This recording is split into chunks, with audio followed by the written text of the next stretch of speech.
those of you I haven't had the pleasure of meeting, my name is Ashley Blacksheep, and I'm the librarian at the Crawford Public Library. I'm so excited about today, but before we get into things, I have a couple of just little information bits to share with you.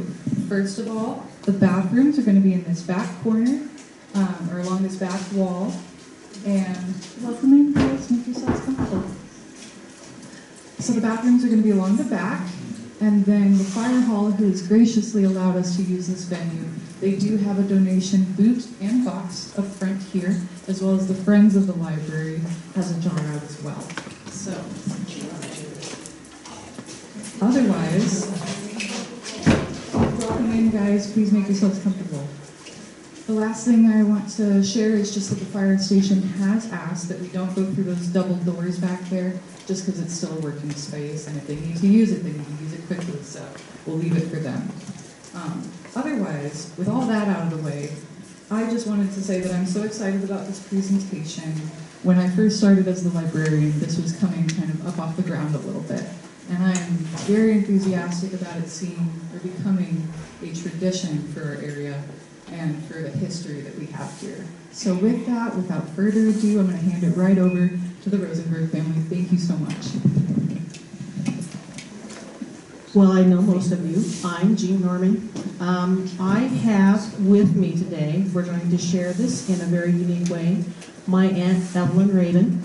I figured she is the granddaughter of the Rosenbergs, and I'm the great-granddaughter of the Rosenbergs. She was the youngest. I'm the youngest great-granddaughter. My daughter here with me, Candace Rojas, is the youngest in my family, and my son and his children are back in there somewhere. So those are the family, and I'm going to share a little bit of the Norman history. So Mimi's back here too. So, and Linda also is in the family. So. Would you like to say something? Just introduce yourself. There we go. Okay, so bear with us. If you can't hear us, let us know. I happen to put everything on the slides because some of you may not be able to hear, and so we'll just read right along, okay? Whoop. Oh, I'm really good. Practice. Okay, now here we are. We're practicing. So, what I'd like to have you guys do is we're going to kind of take a walk down in the past. And when I give this to my tourists, they're out there and they cannot even fathom that there were other people living out there every 120, 160 acres, every 320 acres. They just can't believe it. Because as you look at this vast countryside, Nels, Pete, and Andrew had joined the United States through Ellis Island, rode horseback from there to the Chicago area, then across, and they came to our area. And as they came to our area, three brothers, they camped across from where our ranch is at. And when they camped, they heard some sounds that night. They were a band of Indians. And so if you think about the times in 1874, it wasn't a peaceful time. They played it wisely, and they introduced themselves, and that night they traded with the Indians. And they were taken by the countryside because of the tall grass, and there's pictures here, and this is of our ranch and the tall grass. The one on the left is after the fire, and the one on the right is before the fire. I can't even imagine where we're going. From there, they had a goal, so they were going to Oregon. And we're going to have Evelyn say why. Why did the brothers go to Oregon? They were kind of wanderlusts. Okay. And I know my grandfather rode from the Atlantic Ocean to the Pacific Ocean several times. He just wanted to see what there was in this land that he had come to. And so he rode, and my mother asked him why did he settle on this particular piece of land. And he said, well, it didn't look like it does now. And there was a hill west of our house that still had wheat grass on it, but it only got up about maybe 6-8 inches tall because it was being grubbed out. But he said when he came there that it was very high on the top of the hillside to his horse. So you can imagine that where it never got eaten off or anything, that it would and could do that. So it was kind of interesting. And he made that trip from the East Coast to the West Coast and down the West Coast and down around I have a hard time bringing up names.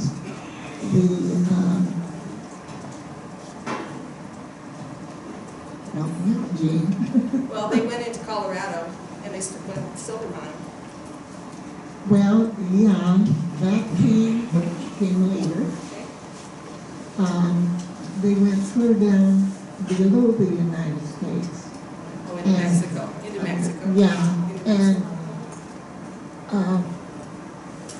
I mean, they traveled all different directions and crossed the United States in different places.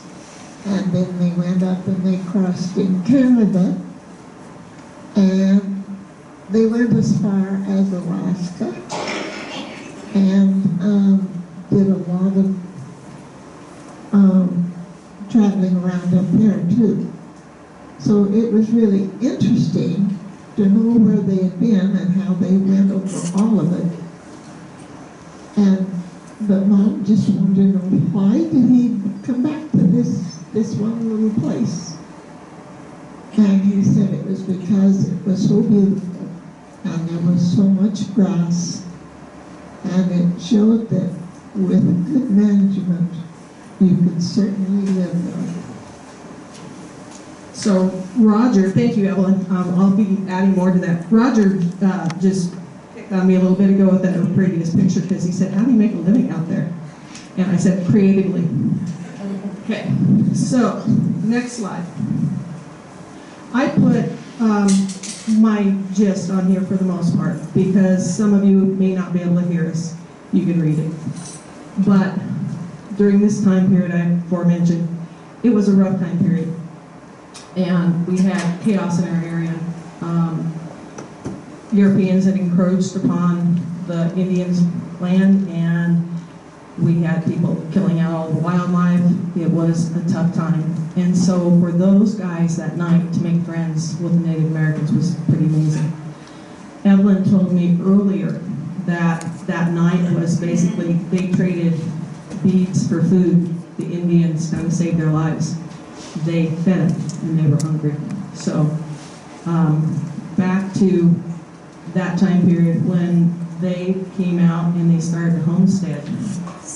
Cheyenne outbreak had occurred at Fort Robinson, and when it happened, the fort came out and was trying to get all the settlers to come in, and they came to the Rosenburgs, and the Rosenburgs said, no, we're not going in.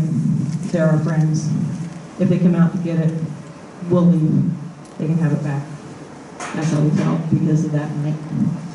So, Nels and Pete and Andrew traveled to Oregon. Then they traveled to Colorado.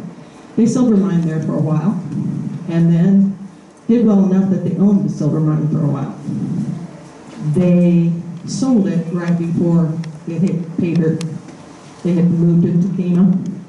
They each had married, and they each had wives, and the wives died from some illness. Candace and I found that out when we researched our ranch. We went to Lincoln and had discovered this, reading newspapers, that they all three had married. Not even our families had realized that they had all been married before. After losing their wives, Andrew was the only one that remarried, and he married Johanna.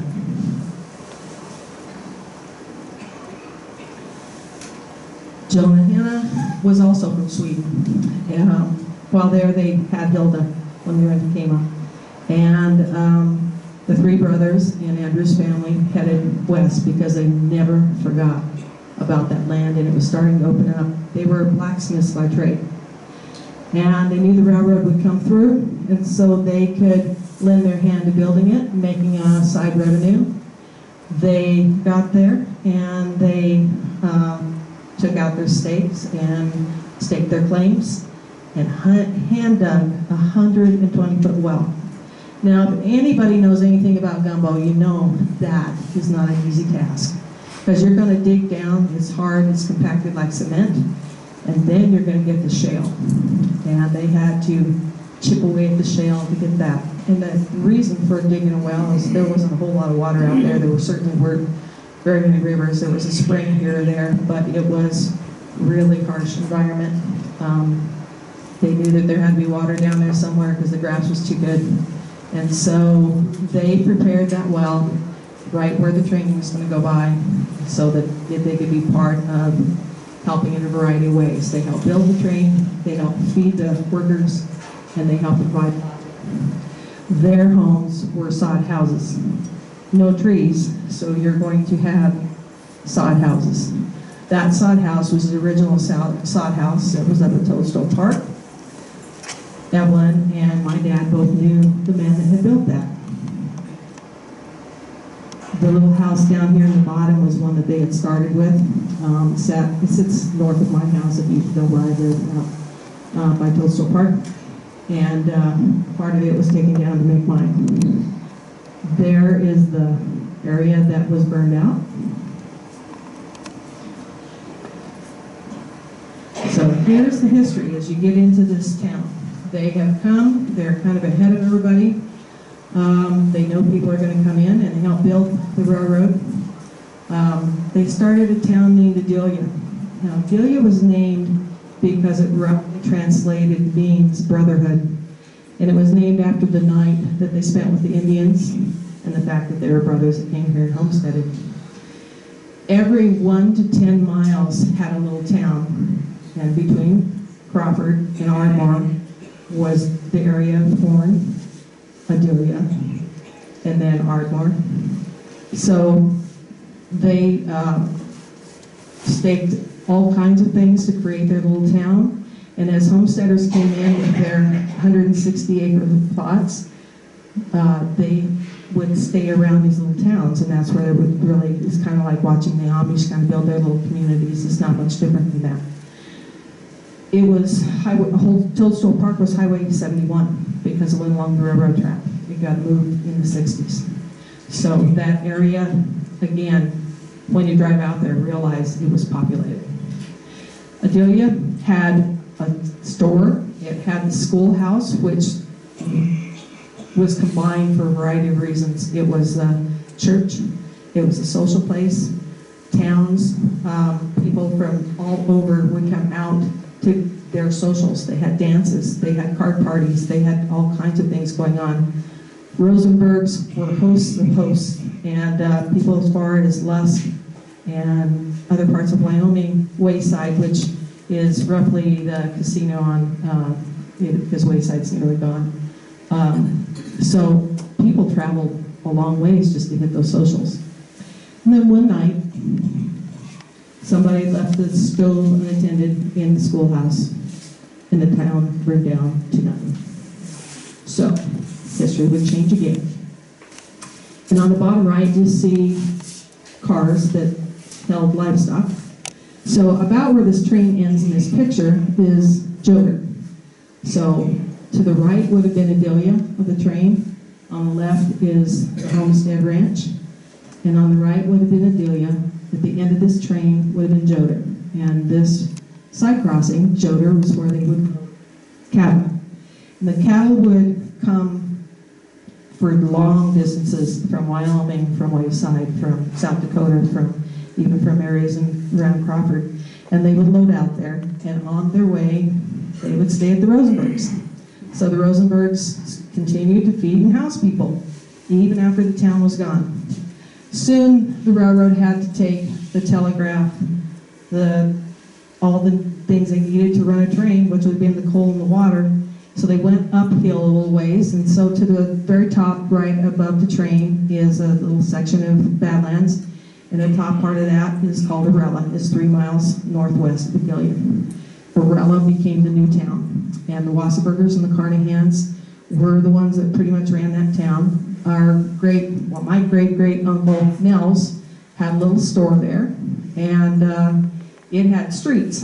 It had a bank. It had a filling station. It had everything that you can imagine a little town would have. And now it's just a little building or two left behind. Would you like to add to that? Your memory of the town or anything? No, not really. You described it quite well. See, I'm making sure that I'm accountable to the information, okay? So, all right, so the schoolhouse, by the way, was ran out of Hemingford. A Lutheran pastor came, and he is the one that was the schoolmaster. And even at Adelia, he moved on to Arella to make sure that the children would be educated. So, proof that there was some type of civil behavior out there. Okay, so now we're looking back at the place. Round Top's on the top left. We are standing kind of from this direction in this area. This is looking back down the road at Joder, and we are at Arella. The little house on the top left was Mabel Carnahan's. She was a postmaster. The picture on the bottom left was Nell's little front of his store. And the Arner home that was sat across from High Plains Homestead is on the top right. Candace and I found out kind of an interesting thing. Going back to right below Round Top is where Arner's homestead is. Right here. And when Candace and I were doing our research, we found a sad little story that had been written from the Crawford area. The little Arner girl was sent out to go get the milk cow, and she didn't show up, the horse did. So they went to look for her. The milk cow was missing, and the little girl was beat up to a pulp. So they don't know if somebody stole a milk cow. It was the time and era of all the disputes I told about with the Native Americans and so on and so forth. They don't know what happened, but the horse is what ended up coming home. So times were rough, and you didn't have doctors around, and you didn't have, you had one another for protection, and you became really, really close-knit as a neighborhood. Everybody usually really hung together in those times. So it was very interesting history that she and I were discovering. So the trains continue to rumble through these lands still. And it was cases and decades of life stories that were left behind, and some of them are diluted, and that's why I brought Evelyn along, because she's more firsthand. She can even remember, she remembers her grandparents who homesteaded it and things, so it's really important. Our great uncles, back to making that living, Roger, our great uncles had a little different way of adding to their income, and they were moonshiners. And so Nels kept moonshine in the front of his store. And during the Prohibition era, that was kind of a dangerous thing to do, but smart fellows that they were survivors. They put the bottles out there just bright, just well as if you stuck a bunch of bottles of water out there. Also, they put a bottle of strychnine out there, and when the Prohibition officer came, the only way he could arrest you is if he tried the bottles to make sure it wasn't water. And they looked him square in the eye and they said, you can try it. Oh, by the way, there's strychnine in one of those, but I'm not telling you which one. The guy left, and they stayed there running their business. So that's the way that was handled.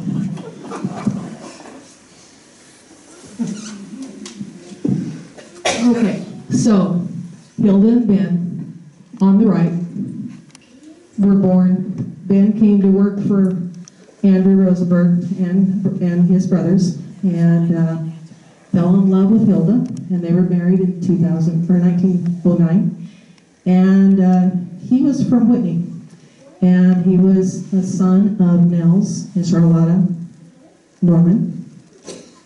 They had 14 children, several sets of twins. Mimi, do you remember how many twins? They lost 2 sets of twins. They lost two sets of twins, and they had how many remaining? They ended up with, was it 11 kids? 11 kids Yeah. after that, yeah. But she gave birth to 14 kids. That is amazing. And so Hilda and Ben had 8 children, 6 here remaining as adults living. Andrew was an adult, had children too, but Andrew died of sleeping sickness. And then Elmer died in childhood.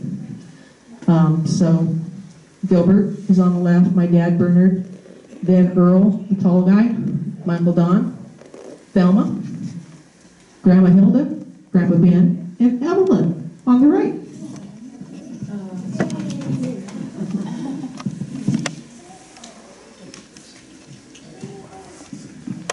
So a little note on the Ben Norman's homesteading. His father Nels was a freight liner that traveled back and forth to Omaha bringing freight. And Charlotta was one tough lady, and in her childhood, I did some research. She ended up having her mother die. Her dad was a soldier in Sweden, and she kind of went out on her own as a child and earned her own living.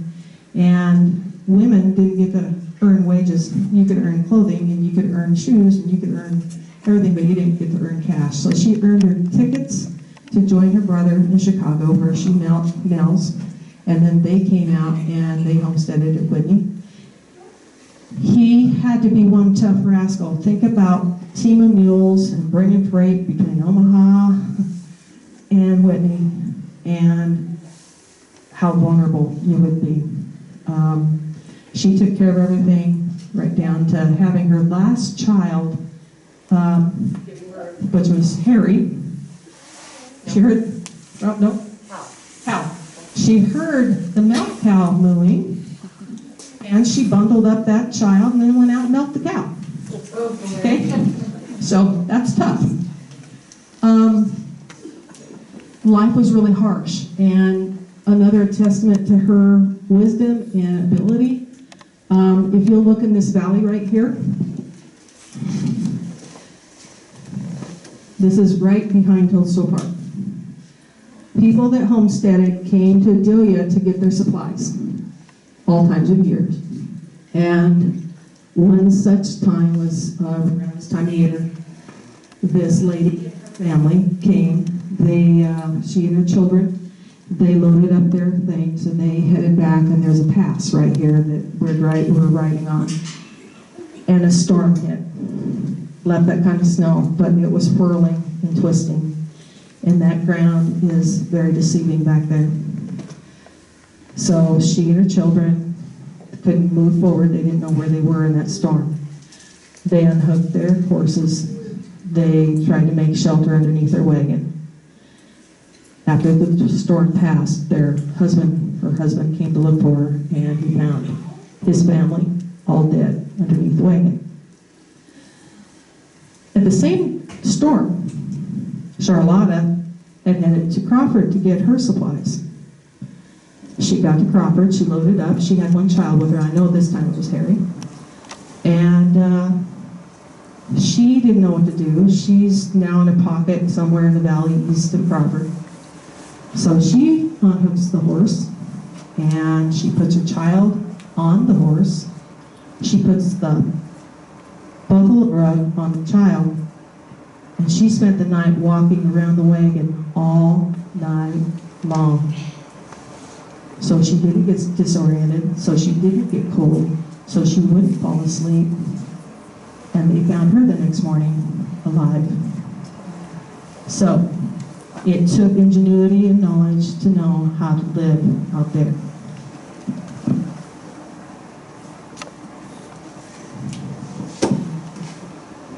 The Rosenbergs came seeing the tall grass, thinking it was going to be good wheat farming. Roger, good wheat farming out there. Now they gave it a try, and there were a lot of people that succeeded at wheat farming. That was just part of the game you had to have to be a homesteader. You had to farm it up. You had to have your garden. You had to have a well. You had to, make your claims viable. You had to have a home. And so they did what they were supposed to, but they, in production when Ben joined, they had up to 2,000 head of sheep. They had cattle and horses. They had, boy children were able to go out and herd the sheep because there were no fences. So you had Moody's and Wasserburgers and Carnahans, a handful of people that were sheep herders with no fences and kids herding them. Pretty good neighbors. I think they were pretty fair with one another. They had addled cattle through the years, and then when Fort Robinson was selling their horses, the boys bought some thoroughbred horses, and 3 of the sons continued that as a living all the way through my childhood. So we had horses that went back to Fort Robinson's lineage.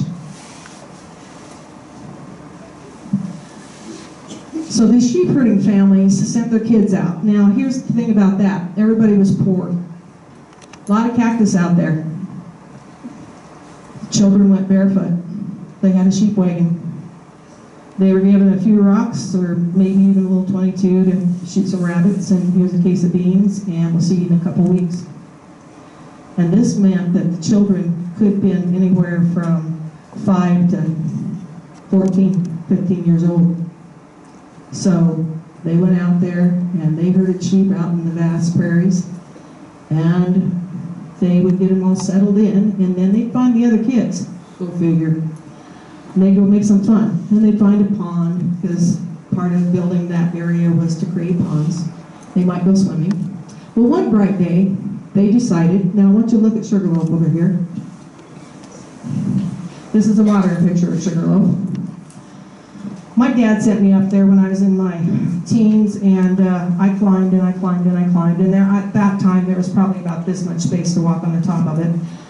And we got up there and we couldn't get down fast enough. Apparently it's one giant red anthill. They were biting us left and right, and I mean we were scooting down there as fast as we could get it up. So I can't even imagine going up there. But at the time, it has eroded a lot, and yet you can't even walk, and you can't stand up there now.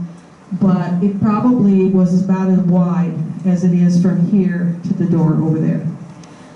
They got the brilliant idea, I wonder if we can make that team and mules go up there with the wagon. We could do it from the south side, so they spent most of the afternoon getting that team and that wagon on top of Sugarloaf. You know, boys don't have a lot of foresight. They got up there, how do we get them down? Mules are smart. And they tried, and then they thought, well, we can lower the wagon down with ropes. Okay, we lower the wagon down with ropes. So they got the wagon down. How do you suppose they got the mules down? They were going to stay up there and starve to death. They're not going down. They blindfolded them, and they let them down blindfolded. So, just one of those stories.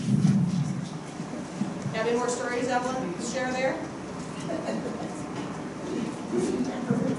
Very well, and I no longer can dredge up names and things or names of people, so I'll just bow Leave it to out me? here. Okay. All right, so, Evelyn, were your brothers slightly ornery? Ornery? Were they ornery?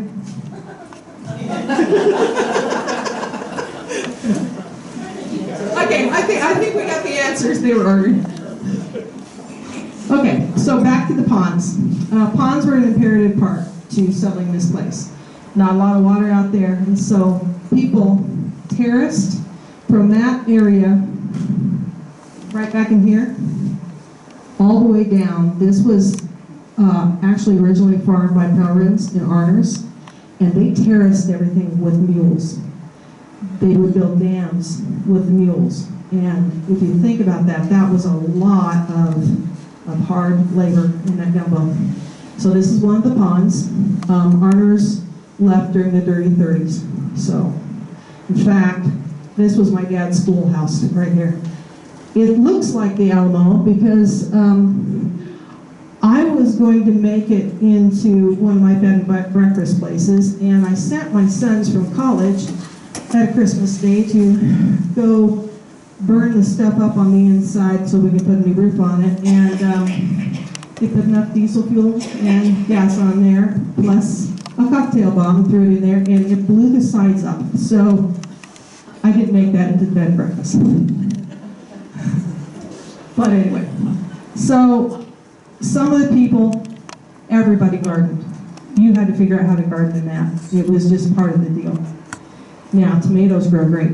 There is a component in the clay soil, and I can't tell you, it's got a big long name that starts with a K, that really makes excellent tomatoes, and tomatoes like it. So it also makes tomatoes not as acidic as they would be growing in other soils.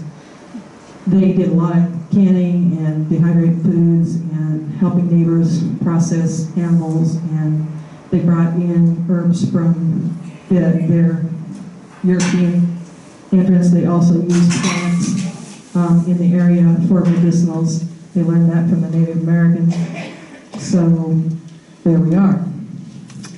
So I mentioned that they helped harvest animals together. They had quite a sense of humor, and they really worked well at one another. They played cards together. They pulled tricks on one another. One such trick was one night, Moody's had contacted them and said that they were going to slaughter an animal, and they needed help kind of getting it processed the next day. So through the night, I don't know if it was my grandpa Ben or if he sent one of his sons, but they took one of our hides with our brand over there and hid it amongst the hides and the brands and the Moody's. And then the next morning, they go over there and they're working on the animals, and then nonchalantly go over here, and they pulled up the hide and said, "Hey, what's with this? Whose brand? That's our brand. Why do you have our brand on there?" And if anybody would have known Jim was just soft, kind man. Jim Moody goes, I don't know. I have no explanation. And then he looks at his neighbors' faces and realizes that he'd been had and that somehow they had pulled this prank on him. But anyway, so that's just some of the things that go out of the way. And when I'm talking out of the way, that was a 3-mile ride to just get over there silently to switch that hide. So, testimony to times, things were different. On the left was a thrashing machine that the Pelrins left behind. It was ran by the steam engine that you guys used to see in the parade here that sits on the corner of Crawford. Think of that as wheat farm back there. Not the easiest task. On either side of that canyon, Pelrins was on one side and Arners were on the other. We consider this modern, my husband and I, but by any means it's not. It's considered an antique and everybody else's.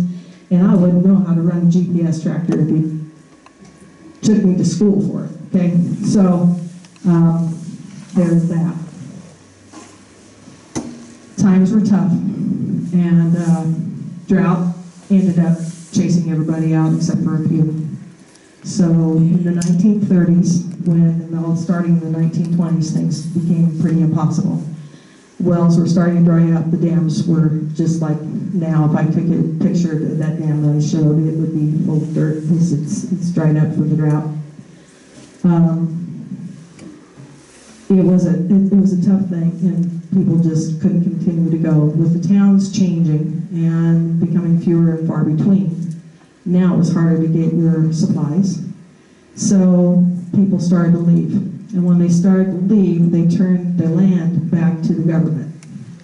So when they turned the land back to the government, they did it with a promise that supposedly it was going to be opened up again for homesteading, but it never was. The ground that was turned back was structured in such a way that it became a lifelong lease to those who would stay as an incentive to keep families there. And so that became contracted in with your land's deed to hold that extra ground and be able to lease it, and that would be considered yours to use. Speaking of tough times, winters aren't too pretty out there either. I don't know if you've noticed, but in this picture, here's a little guy trying to figure out where he could be to be warm. It's rough. There's no trees to stop the weather. You've got to create your own windbreaks. And when those people first started, they didn't have anything to really do it. They were living in sod houses, and so their animals were really vulnerable. And when the 49 blizzard came, it was awful and devastating.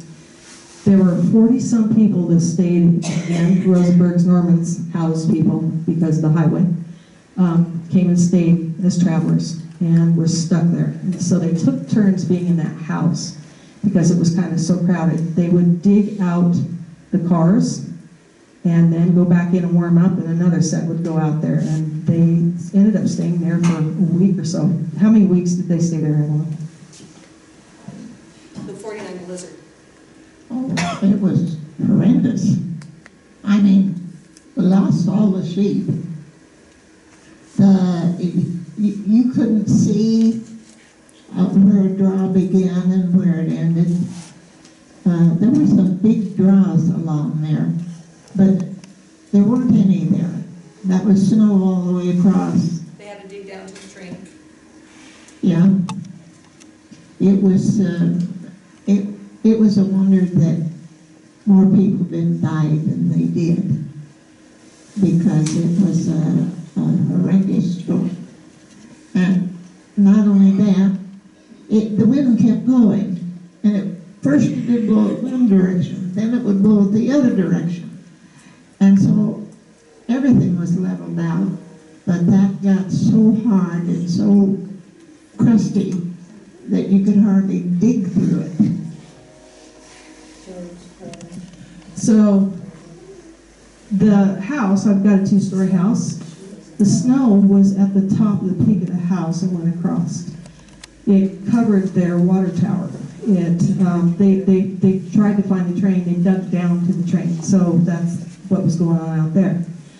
When I was younger, we had a bad blizzard. My dad and I went out with a snowmobile to get cattle out of the canyons. We had fed them up high, kind of that area that you keep seeing that I said the thrashing machine was sitting there.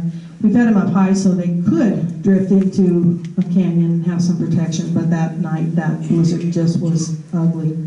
So we get out there and we get to the top part of the place, which was about 3 miles from home, and we started to go after digging them out. Dad would walk on the bottom of the canyon and I walked above him.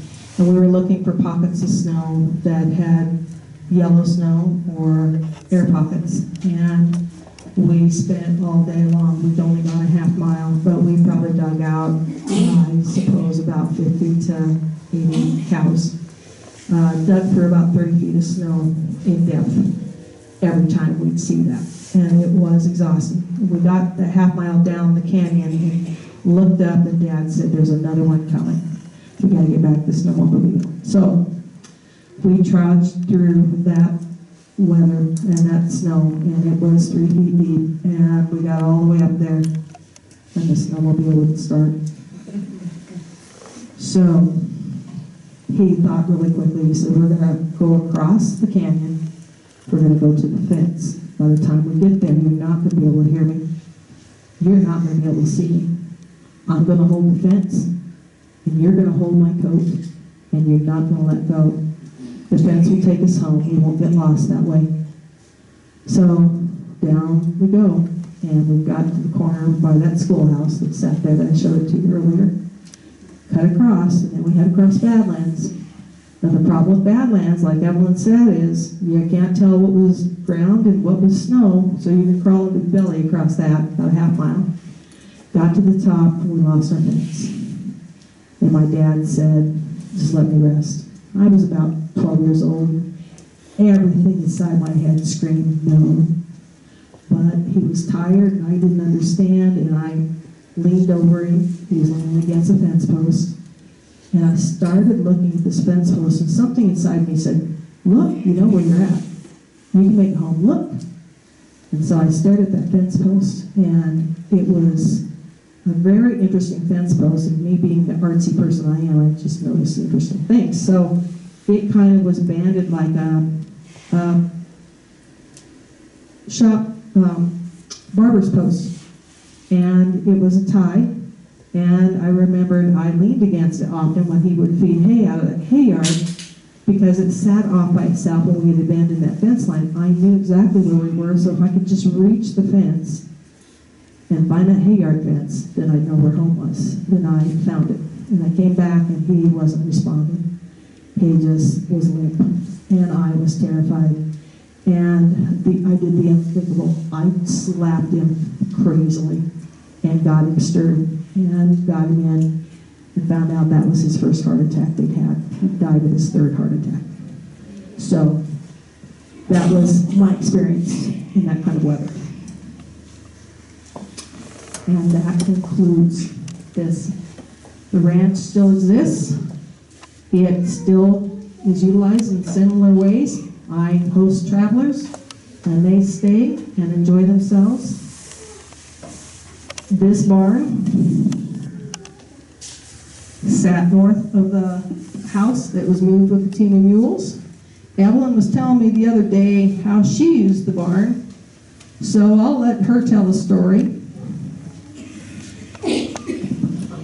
Oh, I was a tomboy, and the barn had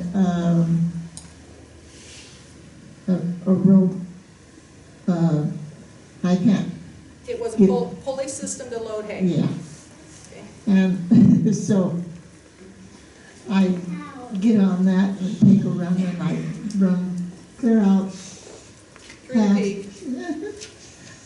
and I could look down, and there was that nice cement underneath me. Well, then I would just take my hands and pull myself back, using the Into the hay mound. yeah, So you into weren't the hay hanging- mound. You weren't hanging over a cement pad. No, I got back where, but you had to be careful, because if you dropped down, there were holes in the hay mound to put hay down into the mangers. And if you landed wrong on those, it wasn't good.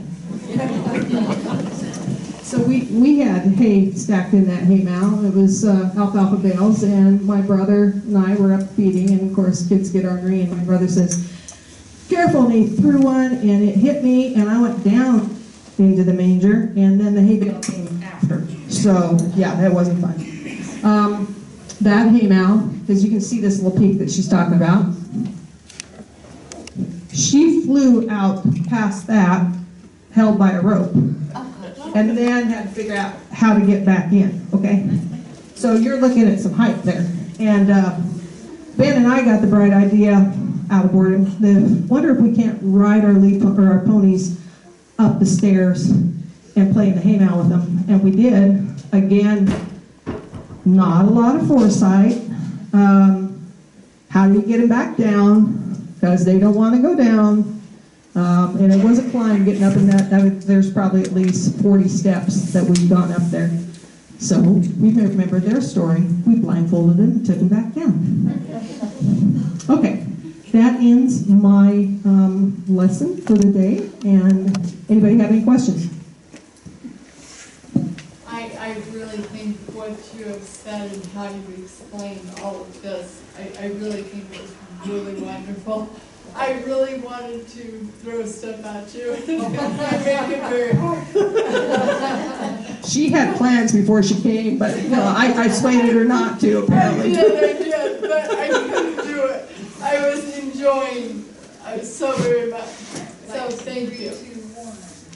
Lights. That one's prepared.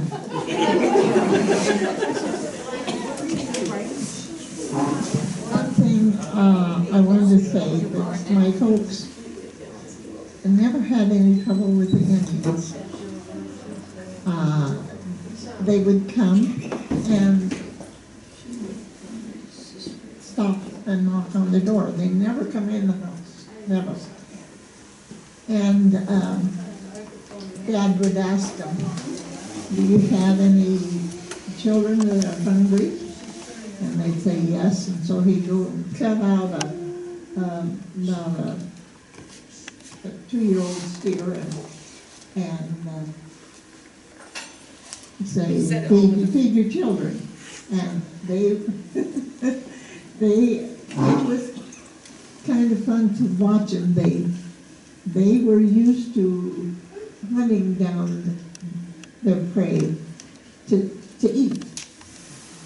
And so they would chase this steer on horseback, and they would draw their arrows, and they would shoot riding on a horse at full tilt. They would shoot that steer right at the back of the head where it severs the neck, and it had all the parts of the brain that keep you breathing, etc. And kill them. So, great grandma, during the when everybody was leaving and things were so hard, they had bums stop, didn't they? Bums. They would feed bums off the railroad track. Yeah. And they do that for trade? Well, we had a sheepdog, and he just was an ordinary sheepdog. And if there were any bums on that train that weren't good people, that dog would pace our porch and growl and growl and growl, and they never got off. It was kind of interesting. One had the nerve to insult Grandma's cooking. What happened? One of them had the nerve to insult Grandma's cooking. Do you remember what happened? No, I don't remember. So what was told, and nobody will defend me this way, so I don't understand. It was told that my great-grandpa got up, grabbed the axe, and chased him out of there. I think that was exaggerated. It was exaggerated. She was a good cook, wasn't? They were good cooks, weren't they? Yeah, they were. But, Mom would say, well, if you want something to eat, you can work for it. And to me, it sounds crazy, because she would take them out back, and she said, now, you can cut some wood for me so that I have enough wood to cook you something to eat. And she'd give these bums off the railroad track the axe. And they would chop wood. So give the bums an axe. So one day, Candace was a little girl, and I was letting her play in the yard, and I ran in the house to do a little errand, and I had my garden out beside about where Grandma had her garden. And here's these two men that I've never seen. They look really rough and rugged, and I came flying out the door wondering where she was, and the big tall one, who was about 6'6", says, "Are you looking for your little girl?" And I go, "Yes." And he goes, "Oh, she's around the corner." And I went and got her, and then I said to him, "Are you guys on the railroad?" And he goes, "Yeah, we traveled on the train." I said, "Do me a favor, you can have anything in that garden you want. Please take the mark off of my track." He goes, "Yes, ma'am, we will." So, but it was really frightening. One other time we knew that they'd stayed in the bed and breakfast, and that was scary too, because we almost confronted them. Clayton and Cameron were all about it, and I was like, "Yeah, back off, go home, we'll call the sheriff." So, yeah. So we still have them from time to time. Any other questions? Yes? You guys have town of RL. Did it have a train stop for like a water? Yeah.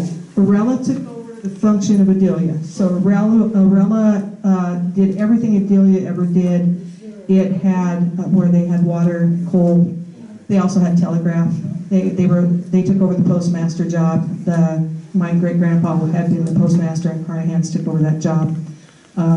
In between that time, Joger had kind of taken that obligation until he found a better suited place. So, yeah. Yes, Mimi. No, I just wanted to share a story that my dad used to tell me. You know, my father was Tom and the son of Harry and LaRue. Well, okay. No, I was just talking about my dad, the story he used to tell me about. He was Harry and LaRue's son. And he would be so jealous of your dad and Earl and Don because they got to go out on the sheep wagon that you were talking about. And Harry must have had less sheep because Dad and his brothers never got to go on the sheep wagon. But they would go out, and he said your dad and uncles would be out there. They had their slingshots, and they shot rabbits for food. And he said their hair was as white as snow, and they ran barefoot over the prairie. And he just thought, you know, they stayed out there for weeks on end in the sheep wagon, and he just wanted to do that so bad. So there was a little bit of Huckleberry Finn getting them convinced they should whitewash the fence, huh? Yeah. Okay. Okay, anybody else? Can you imagine what would happen if we would let our kids go out by themselves and live out in a sheep wagon and only take water to them once a week? And hope they survive, and didn't kill one another, because I would have never let my two sons do that. I would check them. I know that they went out and terrorized in the Badlands with their bicycles and jumped and made jumps and stuff, but I did actually walk over the hill and check on them from time to time, you know. So, We checked out.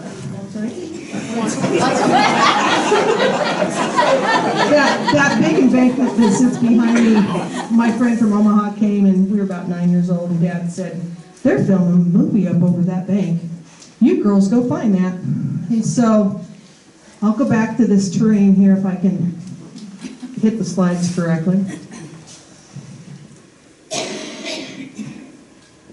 Well, that picture would suffice. This stuff, okay? That's 200 feet, okay? You girls right back there. They're filming the picture back there. It's over by Hudson Main Bone Bed. You girls go right over there. So we saddled up, 9 years old, had to go catch our horses. We were gone all day long. They never checked on us. I really wondered. Okay. I wondered about the Rosenburg and Northern Kane, how those came to be. Seemed like So Rosenburg came from Sweden. Actually, we believe, Evelyn and I have been discussing, we believe they were Jewish. Mainly, Dad went to butcher beef kosher one time, and we're going, where'd that come from? And so, pretty sure that was learned from his grandfather. Norman was Van Norman, who married Hilda Rosenberg, and the name, of course, went. I broke the rules, I kept my name, but anyway, the name went with the husband's.